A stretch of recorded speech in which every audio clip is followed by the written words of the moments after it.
चलिए अब स्लाइड दिख रही है ना आप लोगों को? अभी स्लाइड दिख रही है अभी?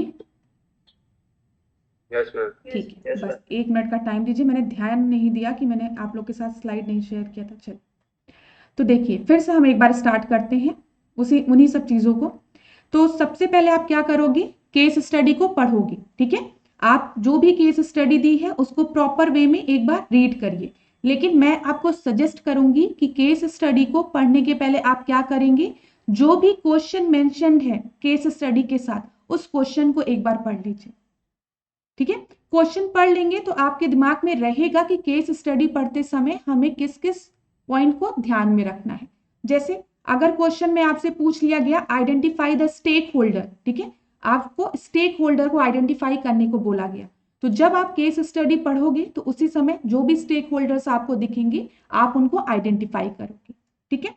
एक चीज याद रखिएगा, पेपर में जब स्टेक होल्डर्स के बारे में आपसे पूछा जा रहा है तो यहाँ पे स्टेक होल्डर में एक इंडिविजुअल, एक ऑर्गेनाइजेशन, ऑर्गेनाइजेशन में आपकी गवर्नमेंट ऑफिस, ठीक है, कोई भी आ सकता है। अभी जब मैं केस स्टडी का एग्जांपल आपको दूंगी तो आपको मैं दिखाऊंगी, यहाँ पे एक हमने ऑफिस को भी स्टेक होल्डर में रखा, एक इंडिविजुअल को भी स्टेक होल्डर में रखा, ठीक है। मतलब कौन कौन इसमें इन्वॉल्व है, या फिर कोई भी स्पेसिफिक टॉपिक है, इस टॉपिक का इंपैक्ट क्या पड़ रहा है आपकी सोसाइटी पे और इंडिविजुअल पे, और किसका किसका रोल हम यहाँ पे डिफाइन कर रहे हैं। समझ में आ रहा है? एग्जाम्पल के साथ समझेंगे और अच्छे से समझ में आएगा। तो इतनी चीजों में किसी को कोई प्रॉब्लम नहीं ना? बताओ। हाँ, तो आज से क्या काम करोगे, अगर ये काम नहीं करते हो तो स्टार्ट कर दो। सबसे पहले जो भी केस स्टडी दी गई है उसका क्वेश्चन पढ़, 2-3 क्वेश्चन नीचे लिखे रहते हैं, आपको पता चल जाएगा, ठीक है। क्वेश्चन पढ़ने के बाद आपके दिमाग में प्रॉब्लम पता है, you have already identify the problem कि कौन सी प्रॉब्लम पूछी गई है। Now read the case study. Case study पढ़ने में अगर आपको 2 बार उसको पढ़ना पड़े तो कोई बात नहीं है, पैनिक बिल्कुल भी नहीं करेंगे आप। आपके पास टाइम कम है, आपको लग रहा है कि मैम एक ही बार में पढ़ के मुझे सॉल्यूशन लिखना चाहिए था, आपके पास ठीक है समय नहीं था, आप तब भी पैनिक नहीं करोगे, आप केस स्टडी को प्रॉपरली पढ़ोगे। अगर टाइम कम है तो क्या करोगे, पॉइंट्स के फॉर्म में लिख दोगे, फ्लो चार्ट के फॉर्म में लिख दोगे। समझ में आ रहा है? अगर टाइम कम है तो, क्योंकि एग्जामिनर भी चाहता है कि बच्चे को समझ में आ गया था, ठीक है, तो उसको आप उस तरीके से लिखोगे, लेकिन पैनिक नहीं करोगे, क्योंकि बच्चे पैनिक करने लगते हैं तभी वो 2-3 बार पढ़ते हैं, उनको समझ ही में नहीं आता कि मैंने पढ़ा क्या, मैम समझ ही में नहीं आ रहा था, घबराहट हो रही थी मैम, दिक्कत हो रही थी, हाथ कांपने लगा मैम, पसीने छूटने लगे, पेन से लिखा ही नहीं जा रहा था, एकदम हाथ रुक गया। ये सब नहीं फेस करना ये सब आपको एग्जाम में।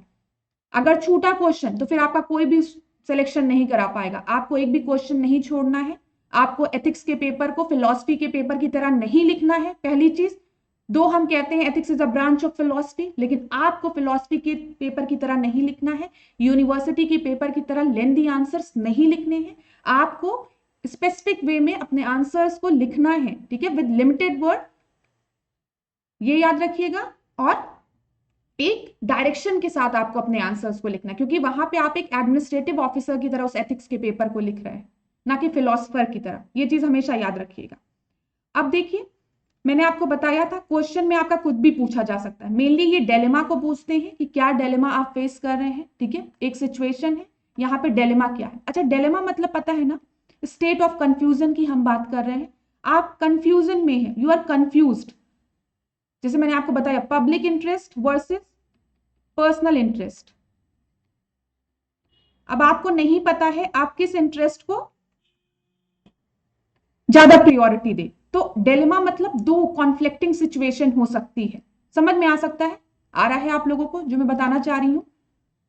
इसी तरीके से डिलेमा किस तरीके का हो सकता है, आप एक आईएएस ऑफिसर हैं, ठीक है, आपके सीनियर ने आपको ऑर्डर दिया है कि आपको ये चीज फॉलो करनी है, लेकिन आपको पता है सोसाइटी के लिए उसका ऑर्डर जो है वो सही नहीं है, तो उस कंडीशन में भी डिलेमा होगा। कैसा डिलेमा होगा? ऑर्डर आप फॉलो करेंगे अपने सीनियर का, या फिर आप पब्लिक इंटरेस्ट को ध्यान में रखेंगे। लेकिन मैंने आपको बताया है कि जब भी आप इस तरीके के डिलेमा को फेस करेंगे और आप एक ऑफिसर हैं तो आप हमेशा पब्लिक इंटरेस्ट को ध्यान में रखेंगे, ठीक है। आप कॉन्स्टिट्यूशन की जो वैल्यूज है आप उनको ध्यान में रखेंगे अपने डिसीजन को लेते समय। अब पब्लिक इंटरेस्ट वर्सेस प्रोफेशनल, या फिर हम कह सकते हैं आपका प्रोफेशनल इंटरेस्ट ही हम कह सकते हैं, या ऑक्यूपेशन इंटरेस्ट हम कुछ भी कह सकते हैं, ठीक है।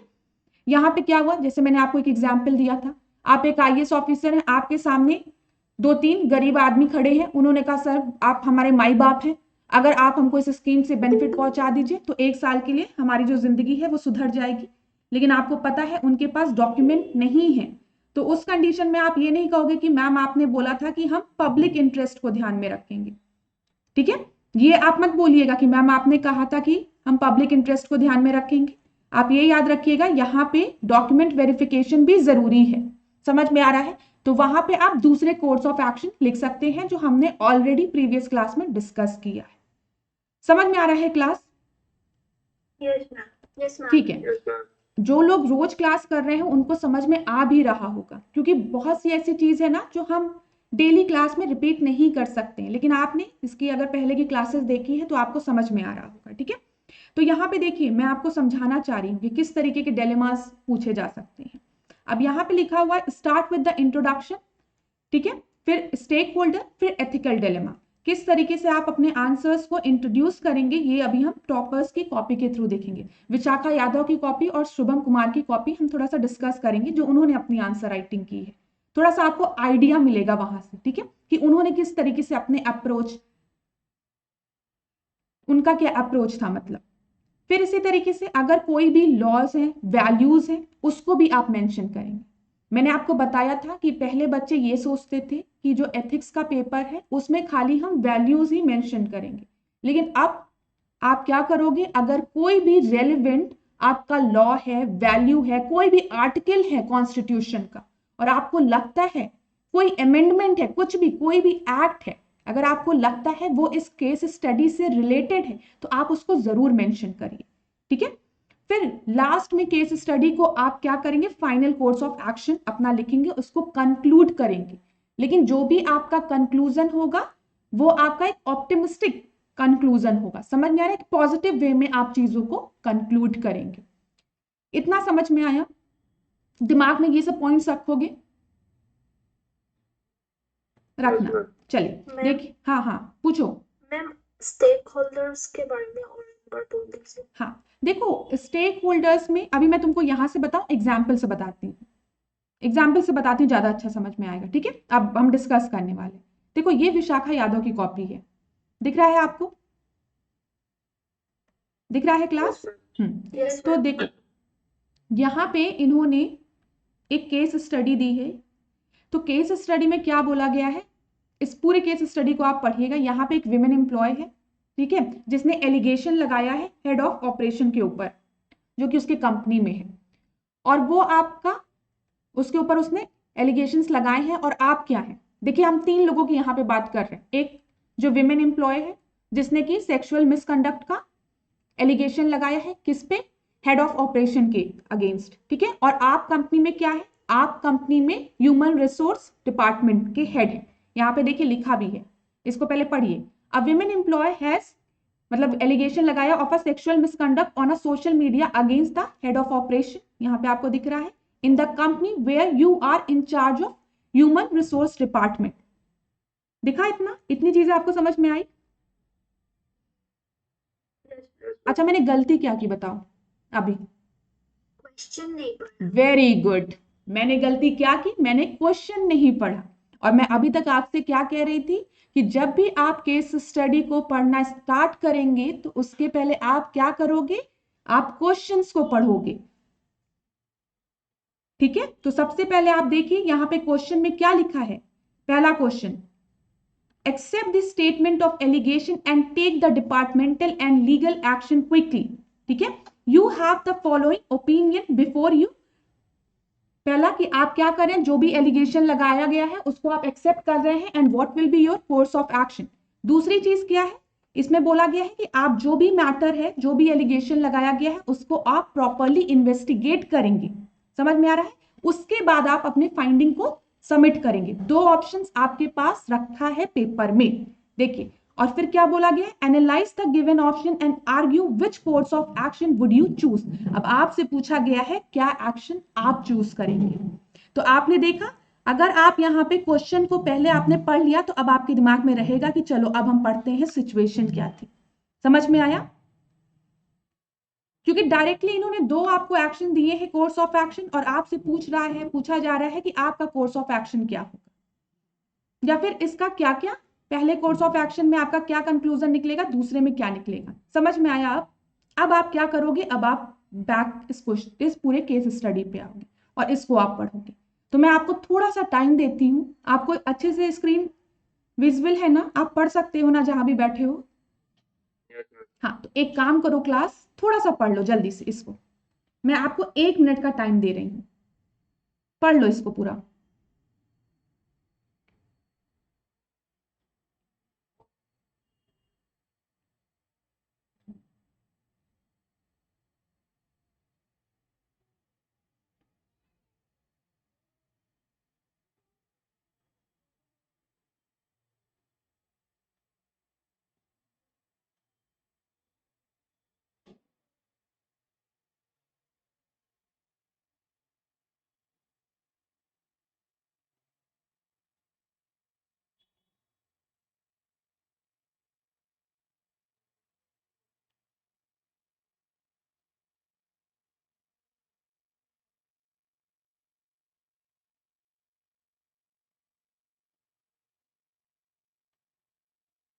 पढ़ा आप लोग ने?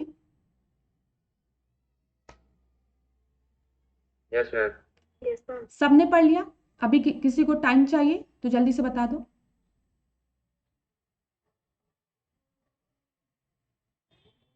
मतलब नहीं चाहिए, जब आप लोग शांत रहते हो तो मैं समझ लेती हूँ कि नहीं चाहिए।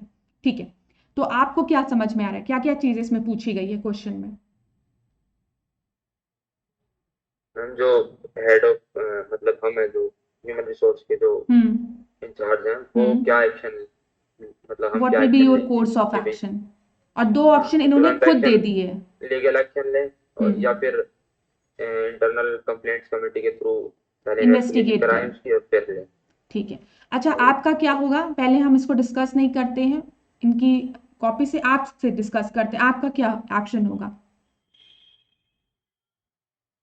मैम पहले तो दो हम्म ऑप्शंस को मैम एनालाइज करना हाँ पड़ेगा। हाँ, एनालाइज करोगे आप, मेरिट डीमेरिट दोनों लिखोगे। Yes ma'am. हाँ फिर स्टेक होल्डर मैम पहले पता होने हाँ, चाहिए हमें। पहले स्टेक होल्डर्स आइडेंटिफाई कर लो। हाँ, फिर मैम स्टेक उसके बाद होल्डर्स मैम तो आइडेंटिफाई किया भी होगा ना, जब पैसेज पढ़ रहे होगे तो दिमाग में आ रहा होगा। यस हाँ स्टेक होल्डर। हाँ हाँ हाँ, और और मैम उसके बाद मैम ऑप्शन बी चूज करेंगे मैम, और क्यों चूज करेंगे इसके रीजंस देने पड़ेंगे क्योंकि मैम वहाँ पे ही एरर होने की पॉसिबिलिटी सबसे कम है। कम है। ठीक है, और कोई बोलना चाहता है कुछ? मैम इसमें after analysing option B will be going to be the first priority because not because on the basis of that she has uploaded the allegations on social media. We have to investigate thoroughly because there might be reasons that it can be a false allegation on the head of operations, which can derogate the company's identity in the market. So we have to follow the thorough internal complaint committee through which proper investigation should take place. And after that, when we find that the woman employee which has allegated on social media has the valid point, then after that there will be course of action on that head of operation person. ठीक है, और इसमें एक और question पूछा है, आप लोगों ने ध्यान से नहीं पढ़ा, इसमें बोला कि what measure would you take to prevent the occurrence of such instance in your company in future. ठीक है, ये भी चीज आप याद रखिएगा। यहाँ पे पूरे क्वेश्चन को ध्यान से पूछिए क्लास। पहला इन्होंने क्या क्वेश्चन आपसे पूछ लिया, इन्होंने दो स्टेटमेंट दिए हैं और आपसे बोला है कि इन दोनों को एनालाइज करिए आप। ठीक है, दोनों का आप पॉजिटिव और निगेटिव इंपैक्ट दोनों लिखोगे। जैसे पॉजिटिव में आप लिख सकते हो, ठीक है, जितनी जल्दी डिसीजन लिया जाए, ये अच्छी बात है, लेकिन उसके पीछे कुछ डीमेरिट्स भी हैं। यहाँ पे दूसरी चीज जो इन्होंने पूछा है, also suggest what measure would you take to prevent the occurrence of such instance in your company. ठीक है, इन फ्यूचर इस तरीके की चीजें फिर रिपीट ना हो। अब देखिए, मैंने आपसे बताया था कि जब भी आप किसी भी केस स्टडी को करेंगे, सबसे पहला काम आप क्या करेंगे, आपने क्वेश्चन को पढ़ लिया, आप स्टार्ट करेंगे इंट्रोडक्शन के साथ। ठीक है। इंट्रोडक्शन, अब देखिए इन्होंने किस तरीके से लिखा है। आप सभी को पता है ना विशाखा यादव के काफी अच्छे मार्क्स थे, 164 समथिंग एथिक्स में इनके मार्क्स थे, मुझे याद नहीं है एग्जैक्ट, लेकिन काफी अच्छे इनके मार्क्स थे। तो अब इन्होंने देखिए इंट्रोडक्शन किस तरीके से दिया है। Given situation present the glaring situation of gender injustice and inequality, NCRB data 2017 shows the increase of 16% in the cases of sexual harassment against the women। तो आपने देखा यहाँ पे केस स्टडी था, आपके क्वेश्चन में बस पूछा था what will be your course of action, ठीक है, और 2 एक्शंस के बारे में आपसे दिया गया था पेपर में। लेकिन इन्होंने किस तरीके से अपने आंसर को इंट्रोड्यूस किया, इन्होंने कहा ठीक है जेंडर इनजस्टिस की बात की, इनइक्वालिटी की बात की और एनसीआरबी की एक रिपोर्ट की बात की। अब आप कहोगे कि मैम एथिक्स में आपने ये सब चीजें तो हमें पढ़ाई ही नहीं, तो मैं आपको एक चीज बोलूंगी, आप जब मेंस लिखने बैठ रहे हो एथिक्स का जीएस पेपर 4 जब आप लिखोगे तो ये मत भूलिएगा आप सोशल इश्यूज के बारे में भी पढ़ते हो, दूसरे जीएस पेपर में पढ़ोगे ना, बताओ सोशल इश्यूज है ना आप में, जिसमें आप वीकर सेक्शंस के बारे में पढ़ते हो। हाँ, तो वहां की जो आपकी रिपोर्ट्स है ना, प्लीज उसको जब आप जीएस पेपर 4 पढ़ेंगे तो एक बार कंसिडर कर लीजिएगा। समझ में आ रहा है? तो वो पॉइंट इन्होंने यहाँ पे अपना इंट्रोडक्शन में डाल दिया, तो एग्जामिनर को समझ में आ रहा है कि चलो ठीक है इस इंसान को पता है कुछ कि अभी क्या चल रहा है, क्या रिपोर्ट है, क्या है, ठीक है। फिर इन्होंने क्या किया, अपने स्टेक होल्डर्स को आइडेंटिफाई किया। अब जिसने मुझसे स्टेक होल्डर को एक्सप्लेन करने को बोला था वो ध्यान से सुनना, ठीक है, मुझे याद नहीं है, नाम नहीं दिखता है, लेकिन जो जिसने भी पूछा था अब ध्यान से सुनो। यहाँ पे इन्होंने एचआरडी की बात की, एचआरडी हेड की बात की, जो कि आप खुद हैं, ब्रैकेट में इन्होंने लिखा मी, पहला स्टेक होल्डर, ठीक है। दूसरा जो विमेन जिसने कंप्लेन की है वो है, ठीक है। फिर इसके बाद कंपनी, जिस कंपनी में आप हैं वो भी एक स्टेक होल्डर का पार्ट है। मैंने आपको बताया था कि जब भी आप स्टेक होल्डर आइडेंटिफाई करोगे तो यहाँ पे स्टेक होल्डर आपके इंडिविजुअल्स भी हो सकते हैं, एक ऑर्गेनाइजेशन भी हो सकती है, समझ में आ रहा है, और ग्रुप ऑफ पीपल भी हो सकते हैं। तो ये चीज आप याद रखिएगा, समझ में आया? बताओ, ये चीज याद रखोगे। यहाँ पे स्टेक होल्डर्स में इंडिविजुअल्स भी हो सकते हैं, जैसे आप एज एचआरडी में आप हेड थे, आप है, ठीक है, जो विमेन है वो है हेड ऑफ ऑपरेशन जिसके ऊपर एलिगेशन लगाया गया है, वो सब इंडिविजुअल्स हो गए, ठीक है। कंपनी आपकी एक ऑर्गेनाइजेशन हो गई, ठीक है, और पब्लिक एट अ लार्ज जो कि सोशल मीडिया के थ्रू आपसे कनेक्टेड है, ठीक है, कहीं ना कहीं इस न्यूज का उन पे भी इंफ्लुएंस होगा, तो वो आपका ग्रुप हो गया। बताइए, आप समझ में आया कैसे स्टेक होल्डर आप आइडेंटिफाई करेंगे? Yes ma'am. ठीक है, वेरी गुड। तो इतनी चीजें आपने देखा किस तरीके से इन्होंने एक इंट्रोडक्शन दिया, स्टेक होल्डर्स को आइडेंटिफाई किया। अब आगे देखते हैं, यहाँ पे मैं आपको इनकी जो ये पूरा केस स्टडी है वो मैं आपको भेजूंगी, ठीक है।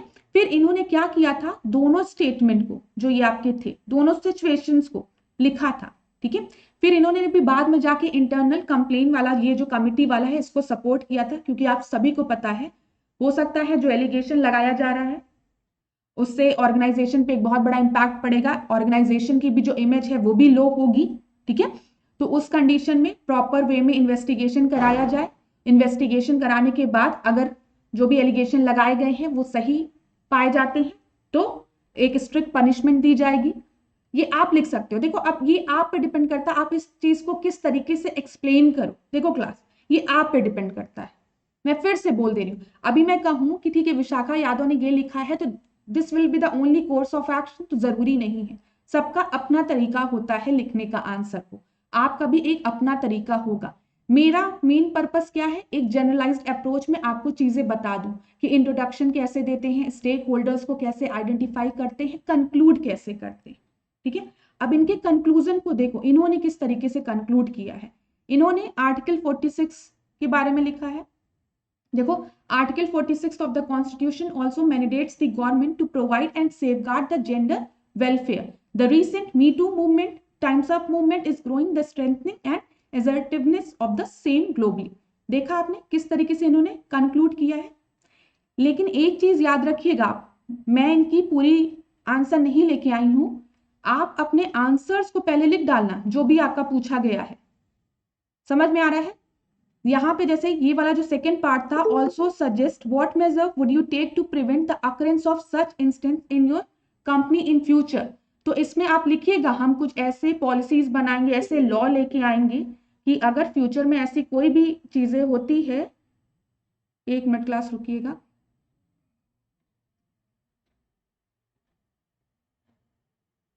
हाँ चलिए,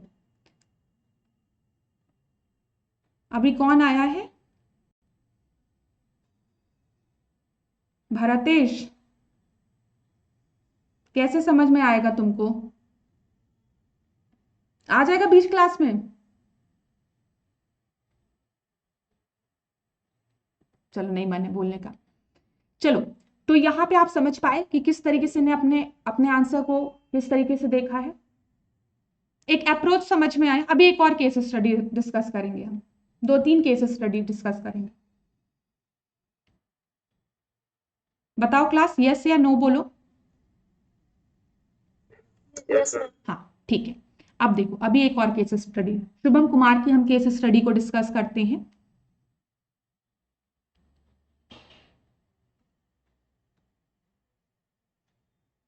दिख रहा है आप लोगों को ये? Yes ma'am. हाँ चलिए, मुझे लगता है ऐसे ज्यादा बेटर रहेगा आप लोग से डिस्कस करने के लिए। देखिए, यहाँ पे एक केस स्टडी दी गई है जिसमें कि बोला गया है कि आप एक डिस्ट्रिक्ट मजिस्ट्रेट हैं, ठीक है?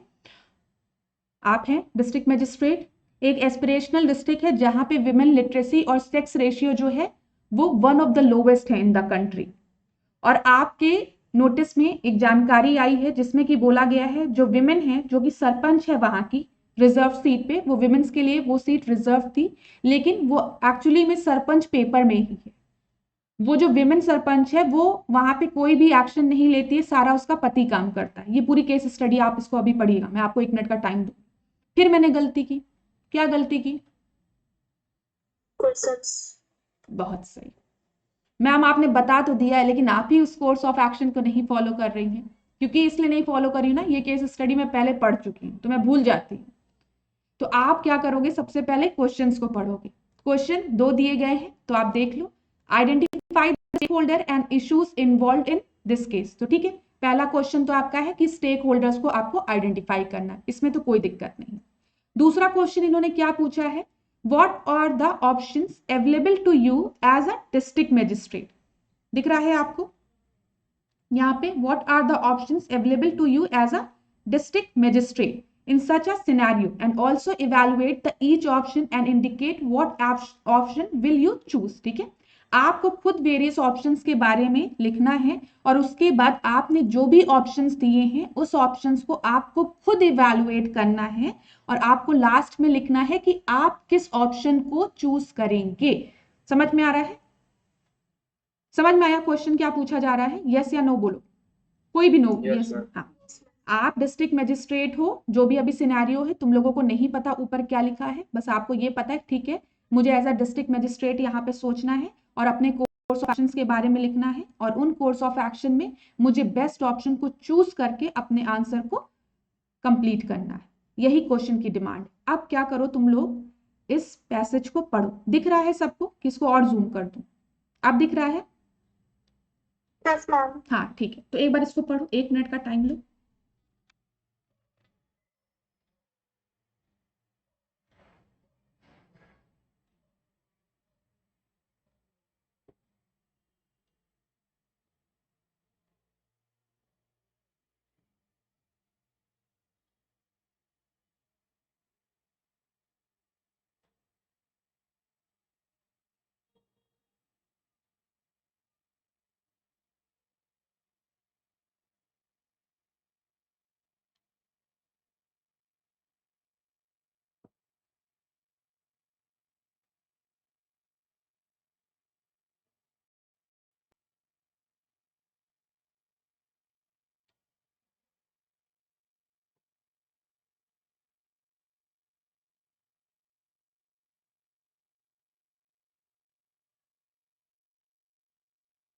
पढ़ा सबने?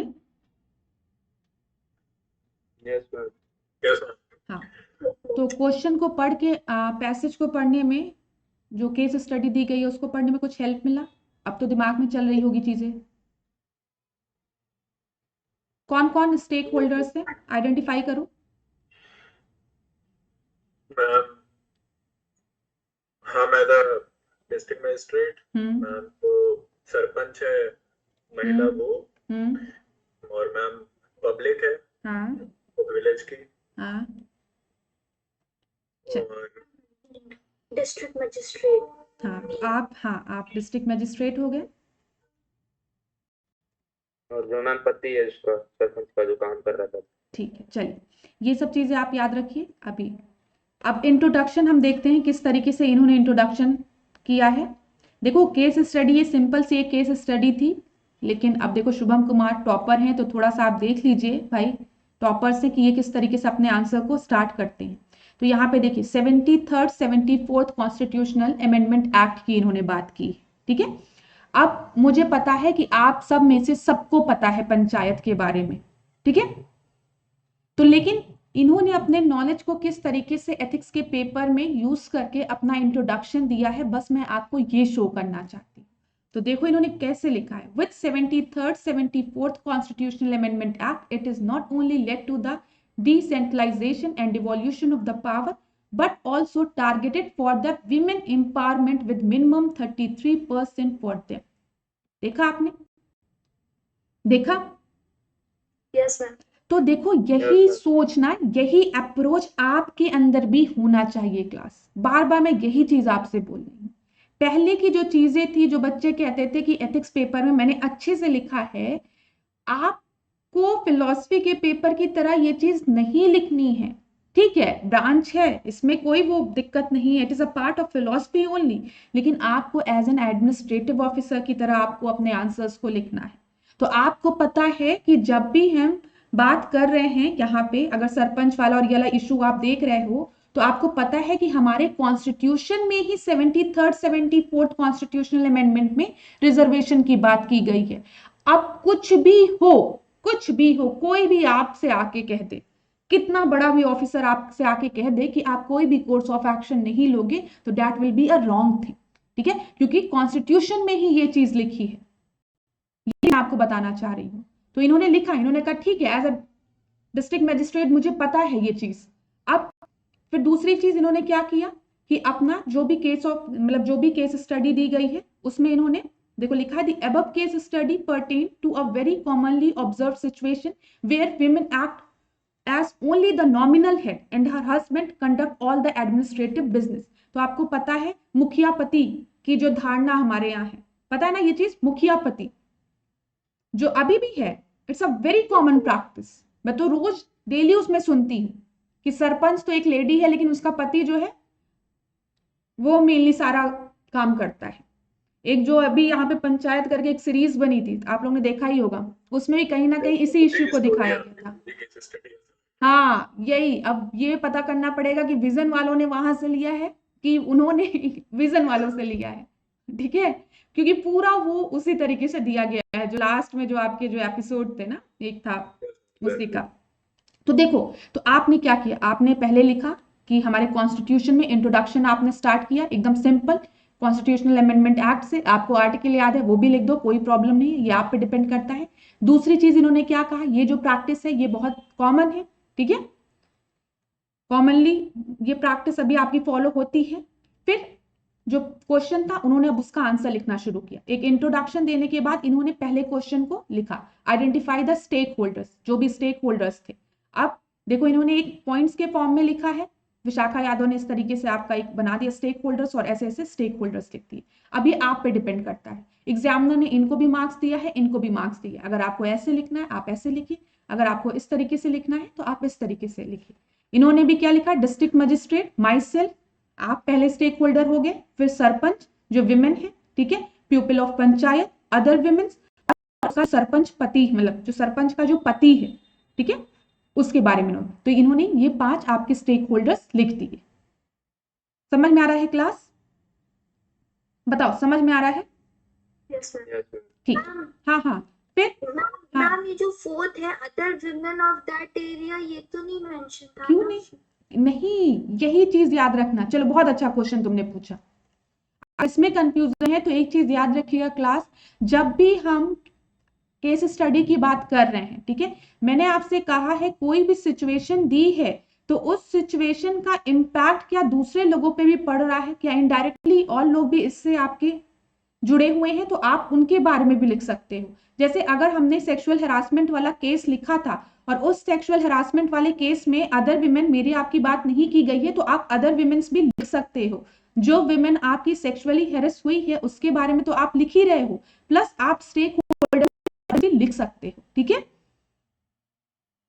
समझ में आ रहा है? बताओ, समझ में आ रहा है? देखो, और इन्होंने यहाँ पे जब लिखा है तो यहाँ पे देखो district, state and national administration दिखा आपको। तो इस तरीके से आप केस स्टेक होल्डर्स को आप करेंगे। आप में से सबने चलिए डिस्ट्रिक्ट मजिस्ट्रेट की बात की थी, जो भी आपको विजिबल थे।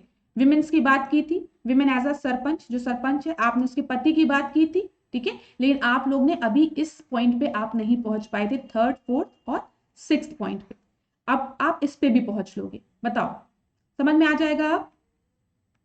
तो इस तरीके से आपके स्टेक होल्डर्स को आप डिफाइन करोगे। याद रखना क्लास, जो मैंने आपको बताया है, स्टेक होल्डर्स में इंडिविजुअल्स भी हो सकते हैं, ऑर्गेनाइजेशन भी हो सकती है, ग्रुप ऑफ पीपल भी हो सकते हैं, ठीक है, जो कि आपके डायरेक्टली और इनडायरेक्टली उस चीज से अफेक्टेड हो रहे हैं। आप सबको स्टेक होल्डर्स पे मेंशन करो। हाँ, आप बोलो। स्टेक होल्डर्स मतलब हर क्वेश्चन में लिखना जरूरी है क्या? क्योंकि फर्स्ट क्वेश्चन में आइडेंटिफाई द स्टेक होल्डर्स नहीं पूछा था। नहीं, आप लिखो ना। देखो, स्टेक होल्डर्स लिखने में अगर नहीं भी लिखोगे तो कोई बात नहीं है, लेकिन स्टेक होल्डर्स तुमको खुद ही इतना टाइम लगता ही नहीं है। मैं तुमको बताऊं, मैं आपको अपना एक्सपीरियंस बता रही हूँ। जब हम लोग क्लास में बैठे थे तो हमारे सर ने हमसे कहा था कि स्टेक होल्डर्स लिखना है लिखो, नहीं लिखना है नहीं लिखो, अगर क्वेश्चन ने पूछा है देन यू विल मेंशन, लेकिन अगर नहीं भी लिख रहे हो तो उसके लिए मार्क्स नहीं कटेंगे। ये कोई नहीं जानता है कि कट रहा है कि नहीं कट रहा। लेकिन मुझे बस एक चीज नहीं समझ में आ रही, जब आपने पैसेज पढ़ा और आपने अंडरलाइन कर लिया तो स्टेक होल्डर्स लिखने में बहुत कम टाइम लगता है। इट विल हेल्प यू, ठीक है। आपको अपने आंसर लिखते समय याद रहेगा कि ठीक है, हमने विमेन के बारे में लिख दिया, हमने एक ऑर्गेनाइजेशन के बारे में लिख दिया, हमने उस आदमी के बारे में लिख दिया जिसके ऊपर एलिगेशन चार्ज किया गया था, या फिर उस सरपंच के बारे में लिख दिया, तो बहुत कम टाइम लगता है, लिख लो ऐसे ही। नहीं भी लिखोगे तो कोई नहीं है, कौन जानता है कि एग्जामिनर आपका मार्क्स काटेगा कि नहीं, मैं भी नहीं जानती, ठीक है, नहीं काटेगा वो, लेकिन लिख लो, वो तुमको हेल्प ही करेगा। एग्जामिनर को भी समझ में आएगा कि तुमने आइडेंटिफाई कर लिया है। बताओ।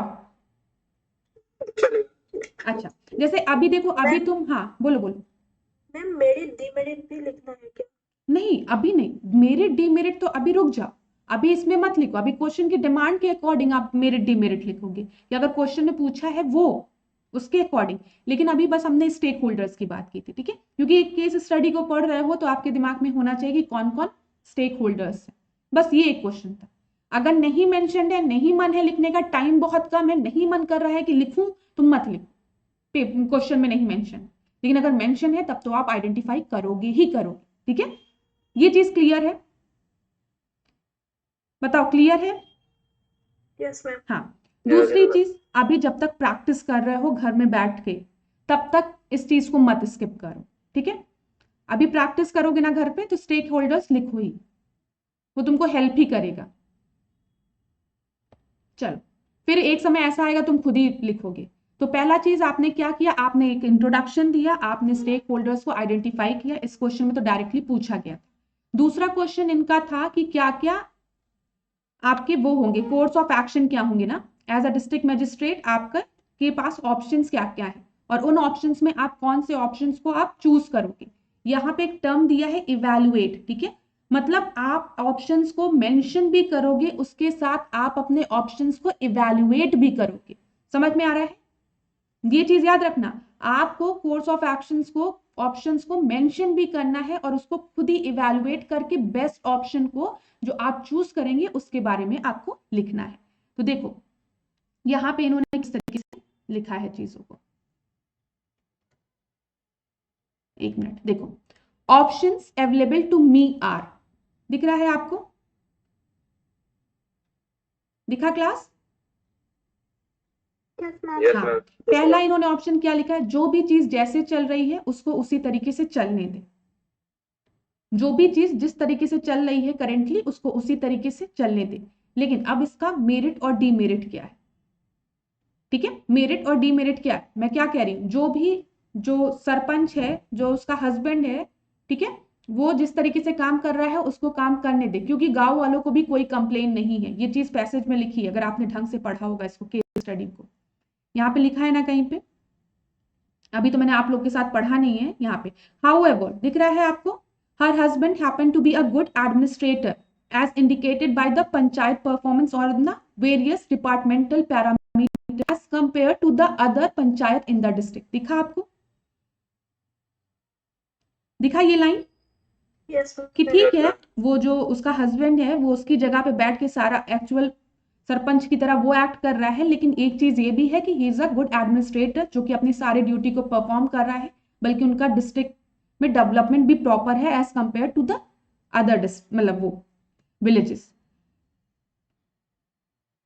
अब देखिए यहाँ पे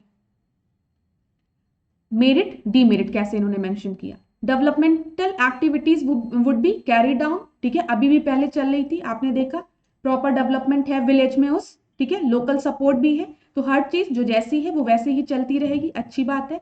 लेकिन डीमेरिट क्या होगी, it is against the constitution. बताओ, कॉन्स्टिट्यूशन के अगेंस्ट है, एक विमेन सीट थी, वो रिजर्व सीट थी विमेन के लिए, तो it will be against the constitution. इन्होंने डीमेरिट लिखा। इवैल्यूएट करने की बात की गई है, इन्होंने पहला अपना कोर्स ऑफ एक्शन दिया है, उसके बाद उसको इवैल्यूएट करना शुरू किया है। इवैल्यूएट कितने आसान तरीके से, मेरिट डीमेरिट करके खट से लिख दिया। दूसरी चीज क्या है, the women could be willing to take the responsibility but because of her husband pressure she can't. ठीक है, हो सकता है जैसे पंचायत उसमें दिखाते हैं, बाद में वो कहती है कि हम ही झंडा फैलाएंगे, तो हो सकता है कि जो विमेन है वो रिस्पॉन्सिबिलिटी लेना चाहती हो, लेकिन अपने पति के प्रेशर की वजह से वो रिस्पॉन्सिबिलिटी ना ले पा रही हो। समझ में आ रहा है, जो पर्पस है आपका, जो पर्पस था रिजर्वेशन का, पर्पस ऑफ रिजर्वेशन, जिसमें कि मेन पर्पस क्या था, विमेन एम्पावरमेंट का था, विमेन इन्वॉल्वमेंट का था, वो पर्पस तो आपका खत्म हो गया। बताओ, लिख सकते हो तीसरा पॉइंट। अब आप पे डिपेंड करता है आप कितने पॉइंट्स यहां पे लिख दीजिए। जो पर्पस था रिजर्वेशन में, कॉन्स्टिट्यूशन में जिस वजह से रिजर्वेशन दिया गया विमेन एम्पावरमेंट के लिए, विमेन इन्वॉल्वमेंट के लिए, तो वो पर्पस तो आपका कॉम्प्रोमाइज हो गया, तो ये डीमेरिट थी। दूसरा क्या इन्होंने लिखा, दूसरा हमारे पास ऑप्शन क्या हो सकता है, हम उसके हस्बैंड को रिमूव कर दे, समझ में आ रहा है, और विमेन जो है उसको सरपंच बना दे, उसको कह दे कि भाई ठीक है, ऑन पेपर नहीं, आप एक्चुअल सरपंच की तरह आप एक्ट करेंगे, सारे डिसीजन आपके होंगे, आपके पति के नहीं होंगे। समझ में आ रहा है। अब इसमें मेरिट क्या होगी, देखो मेरिट डीमेरिट दोनों की बात की गई है, इन्होंने किस तरीके से बात की है, रूल ऑफ लॉ अपहेल्ड, ठीक है, जो भी कॉन्स्टिट्यूशन में चीजें थी, जो भी लॉ बनाए गए हैं रिजर्वेशन, वो प्रॉपरली आपका फॉलो किया गया। मतलब दूसरी चीज इसमें डीमेरिट क्या होगी, डीमेरिट क्या हो सकती है, अब एक विमेन है जिसने अभी तक कभी भी एडमिनिस्ट्रेशन में पार्ट नहीं किया है, तो हो सकता है वो अभी अनअवेयर हो, जैसे वो उसमें कहती है ना कि नेशनल एंथम गा के सुनाओ, आता है, राष्ट्रीय गान आता है, कहती हाँ अगर झंडा फैलाया है तो राष्ट्रीय गान तो आता ही है, तो गाओ राष्ट्रीय गान। तो बहुत सी चीजों से हो सकता है वो लेडी अभी अनअवेयर, ठीक है, पहला डीमेरिट लिखोगे। देखो क्लास समझने की कोशिश करना, अभी आपको हम बताएंगे कि क्या है। दूसरा पॉइंट इन्होंने क्या लिखा, might not be able to discharge her function well, impact development, ठीक है, अभी तक एक जो पति था, जो सरपंच था, जो पहले कई 15-20 साल से आपका सरपंच बना हुआ है, जिसको काफी एक्सपीरियंस्ड है, और जो डिसीजन ले रहा है उसका डिसीजन गवर्नमेंट विलेज के डेवलपमेंट में भी आपको दिख रहा है कि ठीक है प्रॉपर डेवलपमेंट है, प्रॉपर रोड्स है, स्कूल प्रॉपरली चल रहे हैं, हर चीज इस विलेज में परफेक्ट है। अब उसकी जगह हम एक लेडी को बिठा दे रहे हैं, ठीक है, एक लेडी को बिठा दे रहे हैं जो कि फुली अभी अनअवेयर्ड है, जो अभी कल तक रोटियां सेकती थी, उसको पता ही नहीं है किस तरीके से एडमिनिस्ट्रेशन में अपने रोल को परफॉर्म करना है। तो हो सकता है इससे जो डेवलपमेंट अभी तक विलेज में थी वो आपकी इंपैक्ट हो। ये आपने मेरिट डीमेरिट लिख दी। देखा, देखो क्लास, ये क्वेश्चन की डिमांड है, आप इसी तरीके से नहीं लिख रहे। और थर्ड देखो, थर्ड इन्होंने क्या कहा, I would make women to take charge along with it, permit husband to help her wherever necessary। याद है ना, पंचायत सीरीज अगर देखी होगी तो उसमें डीएम साहिबा क्या करती हैं, कहती हैं आपको इनका सहयोग करना है, आपको इनको सपोर्ट करना है, ना कि इनके नाम पे सरपंच बन के बैठना है। जहां जहां इनको मदद की जरूरत हो आप इनकी मदद करिए। समझ में आ रहा है? तो इन्होंने थर्ड ऑप्शन अपना ये बताया, और थर्ड ऑप्शन बताने के बाद इन्होंने क्या किया, इन्होंने कहा I would choose the option 3। समझ में आ रहा है आपको? समझ में आया क्लास? देखो इस तरीके से आप भी अपने आंसर लिखोगे। अब यहाँ पे देखिए इन्होंने लिखा है कि कुछ चीजें मैं और ध्यान में रखूंगा अलोंग विद इट। देखो दिखा आपको, इन्होंने 2-3 पॉइंट्स और अपने आंसर्स में लिखे हैं, और आंसर्स में इन्होंने लॉन्ग मेजर्स की भी बात की है। देखो class, sensitize the pupil regarding the issues why it is important for a woman to take charge, would give the example of Bachendri Pal, Indira Gandhi etcetera. ठीक है, आप बताओगे कि विमेन को क्यों आगे। ठीक है भाई, आपने क्या किया, आपने कह दिया कि आज से सरपंच जी जो लेडी सरपंच है वो सारे डिसीजंस लेंगी, इस डिसीजन में इनके पति इनका मदद कर सकते हैं, और ये किस लिए जरूरी भी है। मैंने आपको बताया ना, जो मेन पर्पस था रिजर्वेशन का वही आपका फेल कर जाएगा अगर पति पूरी तरीके से सरपंच की तरह एक्ट करने लगेगा। आप बताओ लोगों को, और ऐसे ऐसे लोगों का एग्जाम्पल दो जहां पे जो वुमेन का एग्जाम्पल है, उन्होंने एग्जाम्पल्स भी दिए, दिख रहा है आपको। इसी तरीके से फ्रीक्वेंट मॉनिटरिंग की बात की गई, talk to sarpanch and her husband and also issue warning to her husband and the related consequence if he does not follow that. तो इन्होंने कहा ये भी मेरा कोर्स ऑफ एक्शन होगा, एक अवेयरनेस जनरेट करने का गांव में।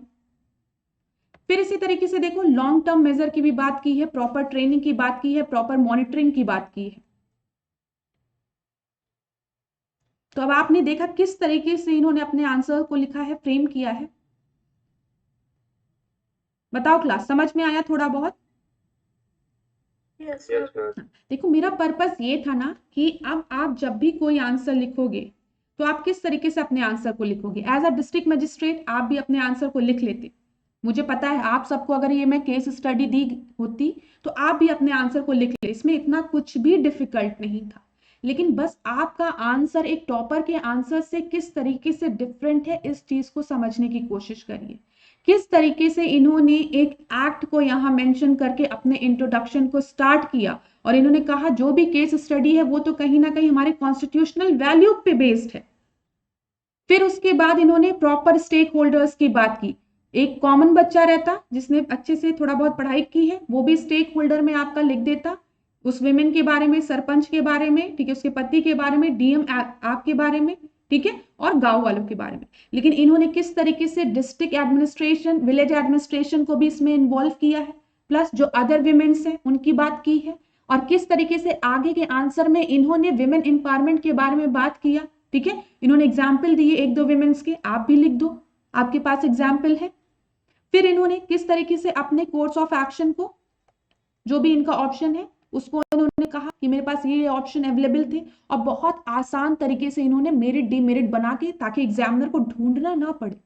अब देखो यहीं पे तुम अगर लिखने लगते लंबा लंबा लंबा लंबा लंबा लंबा, इन्होंने पॉइंट वाइज, आपके पास टाइम नहीं है, पॉइंट में इन्होंने अपने आंसर्स को लिख दिया, डीमेरिट मेरिट। आपको एक दो और पता है तो आप उसको लिख लीजिए, दूसरा कोर्स ऑफ एक्शन मेरा ये होगा, उसके मेरिट डीमेरिट क्या होंगे, लिख दिया इन्होंने। ठीक है, फिर थर्ड इन्होंने अपना कोर्स ऑफ एक्शन बताया, और इन्होंने कहा इसके साथ ही साथ मैं लॉन्ग टर्म और शॉर्ट टर्म दोनों मेजर्स को ध्यान में रखूंगा। इसी तरीके से आपके पास कोई भी सिचुएशन दी जाएगी तो वहां पे भी आप लॉन्ग टर्म मेजर और शॉर्ट टर्म मेजर के बारे में लिख सकते हो। समझ में आ रहा है?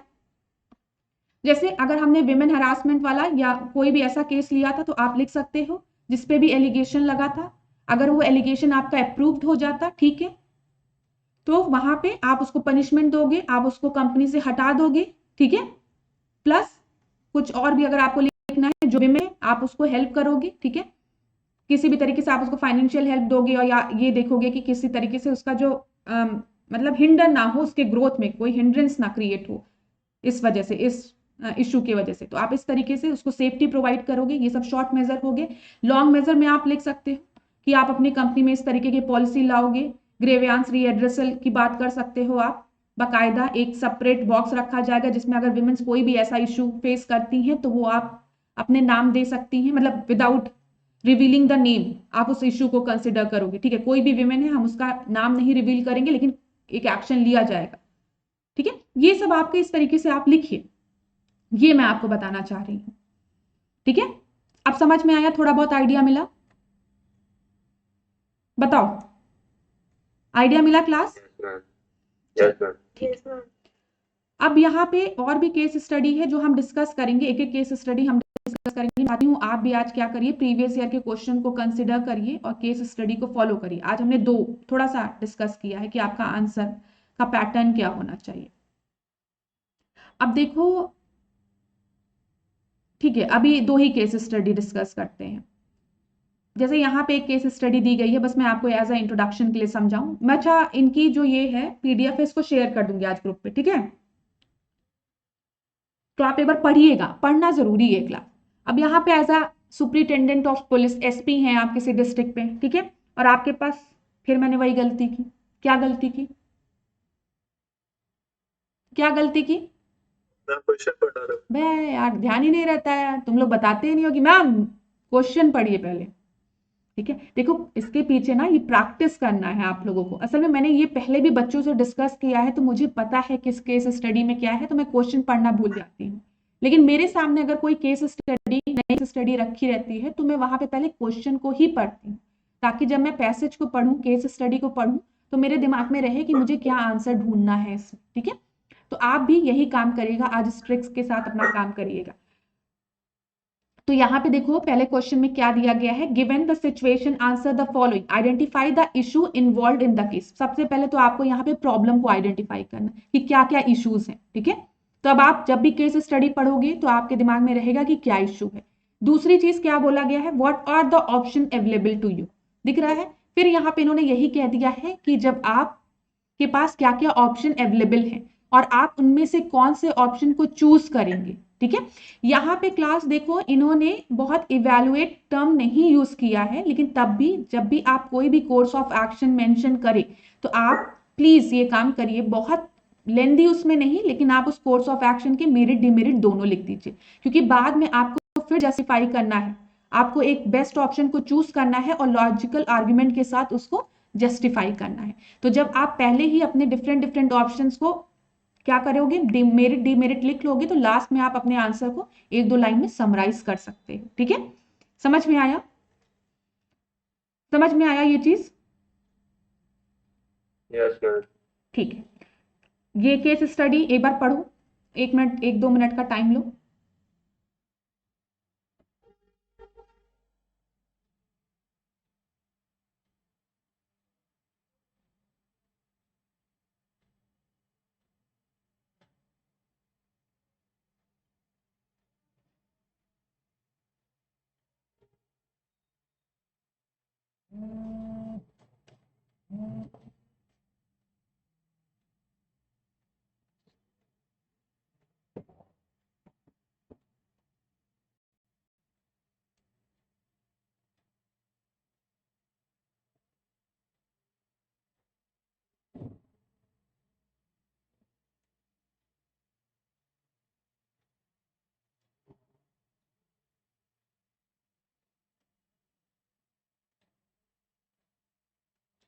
पढ़ा क्लास?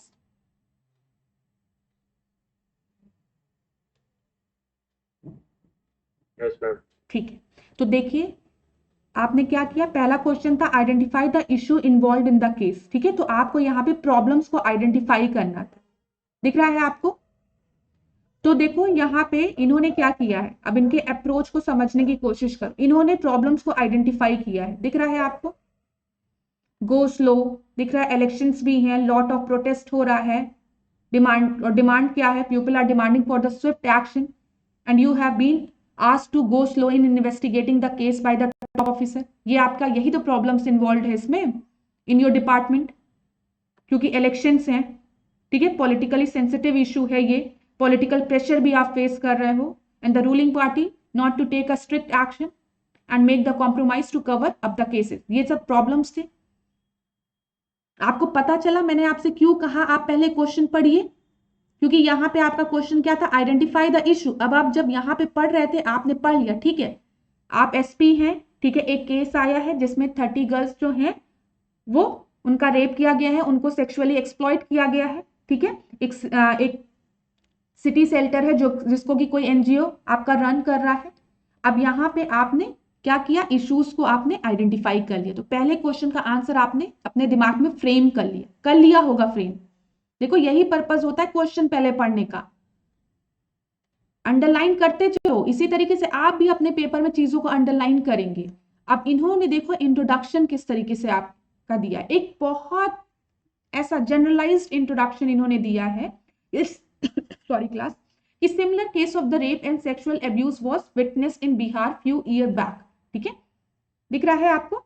स्टेक होल्डर्स देखो पेपर में नहीं पूछा था तो इन्होंने किस तरीके से खट से बना दिया, दिखा आपको? इसमें टाइम भी नहीं वेस्ट हुआ आपका, लेकिन आपको पता चल गया है कि केस स्टडी आपको समझ में आ गई है। बताओ। हाँ ये देखो, अब यहाँ पे इन्होंने बहुत, कितना टाइम लगेगा यार इसको बनाने में, बिल्कुल टाइम नहीं लगेगा। इन्होंने बोला me as a superintendent of police, ठीक है, police administration, politician, women of society, NGO, girls, ठीक है, क्रिमिनल्स, ठीक है, मीडिया, जो 30 क्रिमिनल्स है आपके, नहीं 30 गर्ल्स हैं वो तो, जो जिन्होंने उनका रेप किया है वो, सोसाइटी एंड द पीपल। देखो इन लार्ज हमने सोसाइटी और लोगों को भी इन्वॉल्व किया है स्टेक होल्डर्स में। समझ में आया? अब स्टेक होल्डर्स लिख लोगे ना तुम लोग। ये चीज याद रखना, जो आपका क्वेश्चन था कि मैम क्या जो पैसेज में मेंशन है उन्हीं को हम स्टेक होल्डर्स में मेंशन करेंगे, नहीं, जो भी आपके इस केस स्टडी से जिन पे भी इन्फ्लुएंस पड़ रहा है, इंपैक्ट पड़ा, आप उन सभी को स्टेक होल्डर्स में मेंशन कर सकते हो, जैसे कि इन्होंने किया भी है, ठीक है। अब इश्यूज जो इन्होंने लिखे हैं 1 2 3 4, यहाँ पे देखो कैसे इश्यूज लिखे एकदम पॉइंट में, issues involve in the case. अब यहाँ पे जो एक कंफ्यूजन बच्चों की रहती है कि मैम पॉइंट में लिखें या पैसेज में लिखें।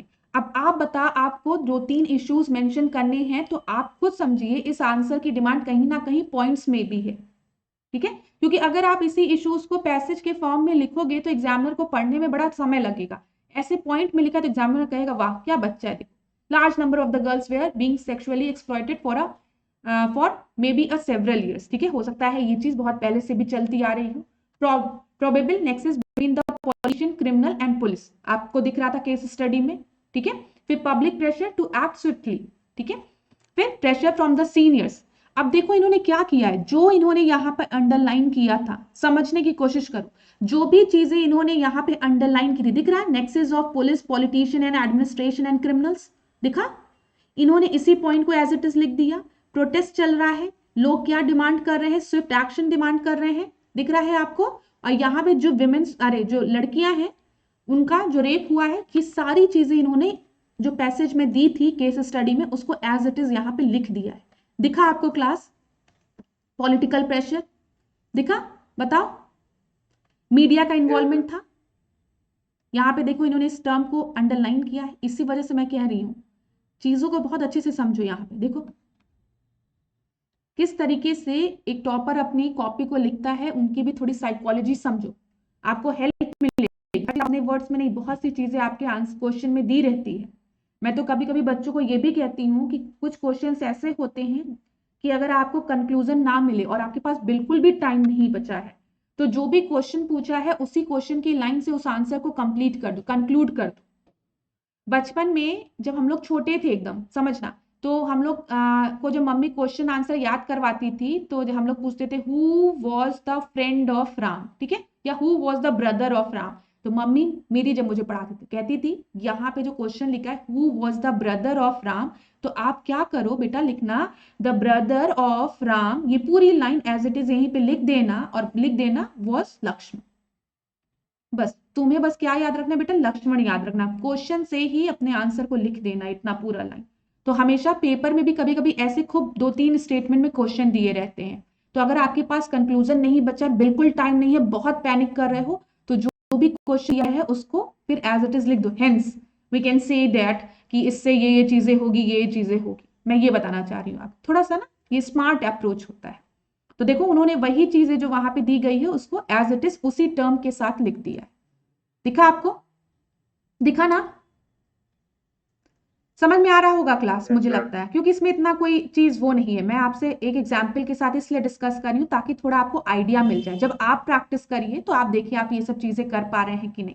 फिर देखो यहाँ पे मेरिट डीमेरिट की बात क्या है। पहला यहाँ पे इन्होंने बोला था कि आप पे एक प्रेशर डाला जा रहा है सीनियर्स द्वारा कि आपका जो भी इन्वेस्टिगेशन है उसको थोड़ा स्लो रखिए ना, ये था ना पहला चीज।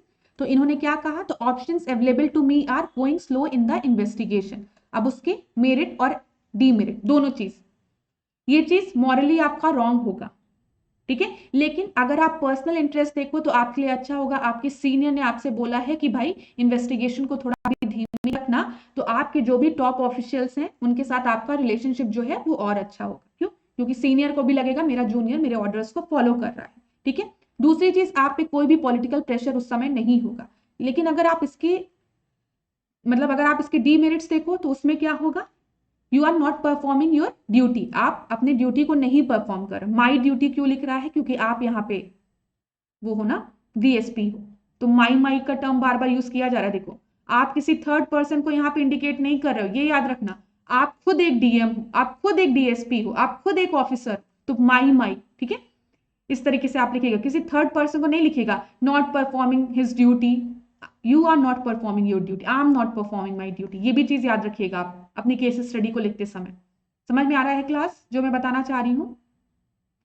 क्योंकि आप खुद हो, आप खुद अपने कोर्स ऑफ एक्शन को डिफाइन कर रहे हो, उसका मेरिट डीमेरिट क्या होगा, तो यहां पे आप माई लिखिएगा, ठीक है। फिर यहां पे going against the public interest, demerit लिख दिया। फिर उसी के बाद going very swiftly in the case, तो यहां पे इन्होंने क्या लिखा है, media hero, I can become a media hero overnight. सही बात है, आपने लिया तो हो सकता है आपका मीडिया में तुरंत आप फेमस हो जाए, होता भी है आजकल तो मीडिया बहुत तेज है। अभी कल ऐश्वर्या मैम हो सकता है आपको न्यूज में दिख जाए, भाई टचवुड किसी अच्छी चीज के लिए दिखे, तो कुछ भी हो सकता है। डीमेरिट मेरिट, ठीक है। फिर यहाँ पे quality of investigation will suffer, आप कोई डिसीजन बहुत जल्दी लोगे तो वहां पे क्वालिटी हो सकता है सफर कर जाए। फिर इसी चीज को इन्होंने कंटिन्यू रखा है मेरिट डीमेरिट में, public will make me hero, public support towards the institution would increase. देखा, I might be able to make a strong case with scientific evidences, ये इसके है चीजें। फिर देखो इन्होंने third option delegating my power to someone else, transfer the case and take few days leave। यहां पे देखिए इन्होंने इस चीज को एक्सेप्ट किया है कि नहीं। देखो यही क्वेश्चन था ना तुम लोगों का इसकी पहले वाली क्लासेस में, बताओ क्लास, बोलो। Yes, ma'am. ये क्वेश्चन तुम लोगों ने मुझसे पूछा था कि ना मैम क्या करें हम, अगर कोई भी ऐसा प्रेशर हम पे क्रिएट हो रहा हो तो हम अपनी पावर किसी और को दे दे, डेलीगेट कर दे अपनी पावर को और हम कुछ दिन की लीव ले लें, ठीक है। तो इससे क्या होगा, आप पे तो कोई भी प्रेशर नहीं क्रिएट होगा, आप आराम से भाग सकते हो। लेकिन मैंने आपको बोला था कि आप कभी भी इस कोर्स ऑफ एक्शन को एक्सेप्ट नहीं करोगे, ठीक है। तो यहाँ पे देखो, यहाँ पे इसके डीमेरिट क्या है, escaping from once duty and commitment which is morally wrong. और अब आप एथिक्स पेपर को लिख रहे हो तो आप कभी भी मॉरली रॉन्ग ऑप्शन को ऑप्ट नहीं करोगे। मिल रहा है ना सॉल्यूशन। और फोर्थ इन्होंने क्या लिखा है, undertaking the scientific investigation with the impartial attitude and making a strong case. यही इनका क्या होगा आपका, जिस एक्शन को ये अपना एक्सेप्ट करेंगे। और उसकी भी मेरिट इन्होंने लिखा है, this is what my duty and commitment to the public service demand. Political, criminal and senior pressure is a part of life of a public servant and they should not learn to deal with the situation. They should learn to deal with the situation. दिख रहा है आपको? बताओ, जो भी knowledge आपको class में दी जा रही है आप उसको अप्लाई कर पा रहे हो कि नहीं, ये बताओ पहले। Yes, ma'am. हाँ, समझ में आ रहा है कि इस तरीके की सिचुएशन कभी भी दी जाती है अगर आपके पे प्रेशर क्रिएट करने की, तो देखो इन्होंने किस तरीके से अपने आंसर को लिखा है कि ये इस तरीके के प्रेशर तो is a part of life of a public servant. और आपको पता होना चाहिए कि इस सिचुएशन को आपको डील कैसे करना है, ना कि आपको उस सिचुएशन से भाग जाना है। समझ में आ रहा है? तो कभी भी जो आपका टेक द लीव, और आपने कोई एग्जाम्पल भी दिया था, that was a wrong option, उसको कभी भी मत करिएगा आप। फिर I would also investigate about the nexus using a local intelligence. और प्रॉपर इन्होंने जो अपने कोर्स ऑफ एक्शन दिए हैं ये आप पढ़ सकते हैं पूरा, मैं आपको पीडीएफ प्रोवाइड कर दूंगी। तो बस मेरा मेन पर्पस क्या था, आपको ये समझाना कि आप किस तरीके से अपने आंसर को लिखेंगे। समझ में आ रहा है? बताओ बताओ। ठीक है, देखो यहाँ पे मीडिया का इन्वॉल्वमेंट था, तो इन्होंने लास्ट स्टेटमेंट दिया है कि मैं मीडिया को ब्रीफ भी करूंगा। ठीक है, तो इस तरीके से आप अपने आंसर्स को लिखिएगा। अब आज एक भी केस स्टडी ट्राई करोगे कि नहीं करो? मत करना, अरे मत करना यार, संडे है, सो जाओ, कोई दिक्कत नहीं, मत पढ़ो। एक मेरे सर थे, वो कहते थे जो अभी नहीं पढ़ेगा ना, फिर उसको जिंदगी में कभी भी नहीं पढ़ना। मतलब जो अभी, मतलब आराम की जिंदगी जियोगे तो जिंदगी भर आराम की जिंदगी ही जियोगे फिर। ये भी बहुत अच्छी चीज है। एक पोयम है, आराम नाम में राम छिपा है।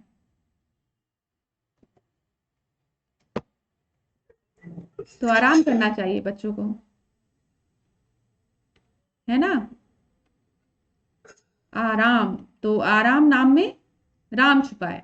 जो तन का दुबलापन खोता है, आप दुबले हो तो आप मोटे हो जाओगे, आराम करो। जो तन का दुबलापन खोता है तो आराम करो, आराम करो, आराम करो।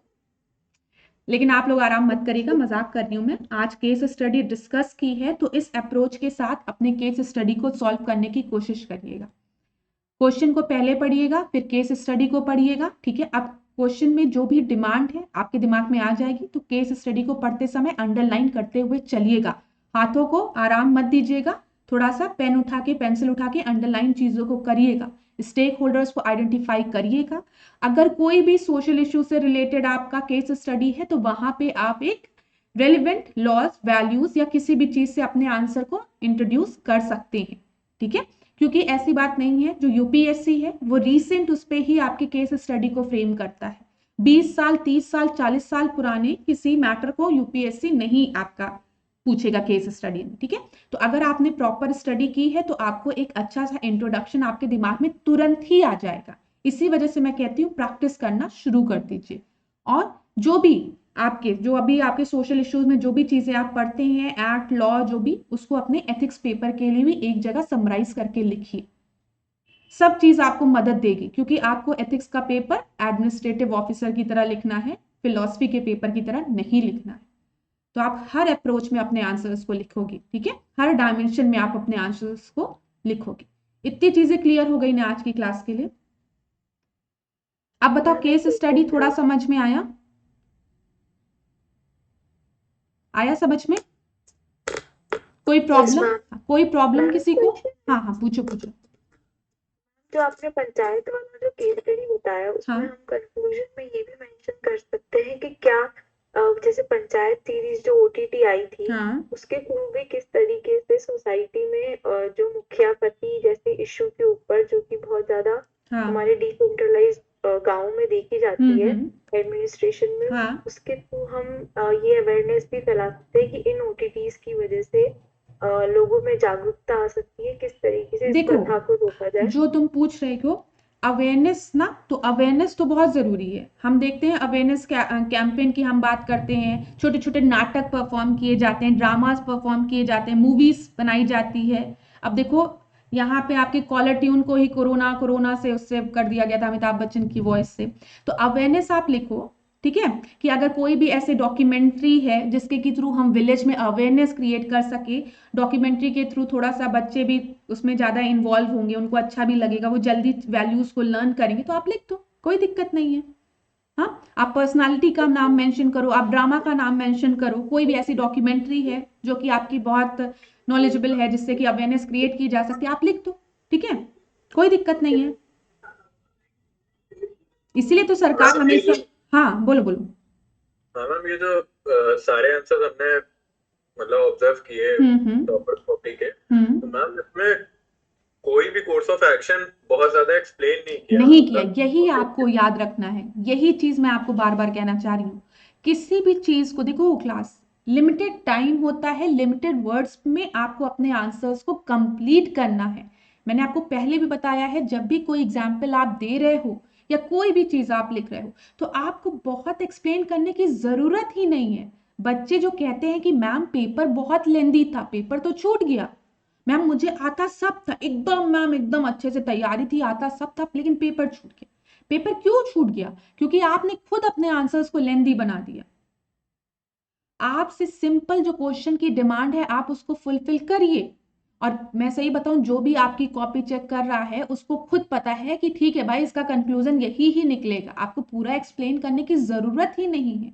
आप एग्जाम्पल दे रहे हो, आपने देखा, आप कोई भी एग्जाम्पल दे रहे हो। अभी जब हम इनकी पार्ट 1 डिस्कस करेंगे क्वेश्चन का, अभी हम पार्ट 1 ए भी डिस्कस करेंगे ना, जो पार्ट ए में जो आपके डायरेक्ट क्वेश्चंस पूछे जाते हैं, ठीक है, वो डिस्कस करेंगे। तो आप वहां भी देखेंगे जब भी ये एग्जाम्पल्स देते हैं गांधी जी का या किसी का भी एग्जाम्पल, मैं तो एक बहुत कॉमन एग्जाम्पल लेती हूँ गांधी जी का, क्योंकि बच्चे मेंशन ही करते हैं, तो ये इलेबोरेट नहीं करते हैं उस चीज को, इन्होंने बस एग्जाम्पल लिख दिया। इसीलिए मैंने फर्स्ट डे भी आपसे कहा था कि मैं स्टोरी के फॉर्म में चीजें आपको सुनाऊंगी, लेकिन आपको कभी भी अपने आंसर में स्टोरी नहीं लिखनी है, आपको बस एक कॉमन एग्जाम्पल, एक पॉपुलर एग्जाम्पल लिख देना है। अगर आर्मस्ट्रांग पामे के रिलेटेड स्टोरी मैंने सुनाई आपको, तो आप ये नहीं लिखोगे कि ठीक है मणिपुर में वो पोस्टेड थे, फिर उसके बाद उन्होंने देखा कि रोड नहीं है, रोड के बाद उनके दिमाग में ये क्लिक किया कि I should construct a road जिसके वजह से विलेजेस का भी डेवलपमेंट हो सके। फिर उन्होंने सरकारी ऑफिस में वो गए, उन्होंने, उनको कोई हेल्प नहीं मिली, तो उन्होंने डिसाइड किया कि मैं खुद इस इनिशिएटिव को वो करूंगा। ऐसे नहीं, समझ में आ रहा है? इतना लिखोगे तो पेपर तो छूटेगा ही। ये एक बहुत पॉपुलर एग्जाम्पल है, आपने आर्मस्ट्रांग पामे के बारे में लिख दिया, he is also known as miracle man who has constructed the road and which is also a part of national highway. बस आपको पता चल जाएगा, विदाउट द गवर्नमेंट हेल्प, बस एग्जामिनर को पता चल गया कि ठीक है, यू नो। इलैबोरेट मत करो, ठीक है, जब तक कि आपसे बोला ना जाए, जब तक कि आपके सामने टर्म को मेंशन ना कर दिया जाए इलैबोरेटेड, तब तक नहीं, तब तक भागो इन सब चीजों से। समझ में आया? ठीक है, तो अब केस स्टडी करने की कोशिश करिएगा। अगर कोई भी प्रॉब्लम आती है तो नेक्स्ट क्लास में हम डिस्कस करेंगे। एक बार सिलेबस को, पास्ट ईयर क्वेश्चंस को देखते चलिए क्लास, ठीक है, समय बीतता जा रहा है, धीमे धीमे आपकी क्लासेस खत्म हो जाएंगी, एक समय ऐसा आएगा तो फिर ये मत सोचना कि अरे क्या होगा मेरे साथ। तो इसी वजह से मैं बार बार कहती हूँ पास्ट ईयर्स के क्वेश्चंस देखो, ठीक है, फिर उसके बाद आप अपने सिलेबस को देखो, और फिर आप खुद को भी देखो कि आपको कितनी चीजें समझ में आई है। तो आज की क्लास को यहीं पे हम एंड करते हैं। Excuse me, हाँ ma'am. हाँ बताओ। Ma'am, please discuss one theory question as well. हाँ हाँ, वो भी मैं डिस्कस करूंगी, बिल्कुल भी चिंता मत करना। Okay, एक ma'am. मिनट रुको, एक मिनट में, हाँ, अब आपकी क्वेरीज को थोड़ा सा देखते हैं। वो थ्योरी क्वेश्चन जो है, जो पार्ट ए है ना, वो भी मैं आपको डिस्कस करूंगी। बस मैं चाहती हूँ ना पार्ट ए में थोड़ा कुछ टॉपिक आप कवर कर लें, ताकि आपको चीजें अच्छे से समझ में आए, ठीक है, उसकी बिल्कुल चिंता नहीं करेंगे आप, वो मैं कवर करूंगी, Okay. ठीक है। Okay, ma'am. तो thank you so much class, आज के सेशन को यहीं पे एंड करते हैं, कल मिलते हैं आपसे, ठीक है। Thank you, Thank you, ma'am. Thank you, Thank you, ma'am. Thank you.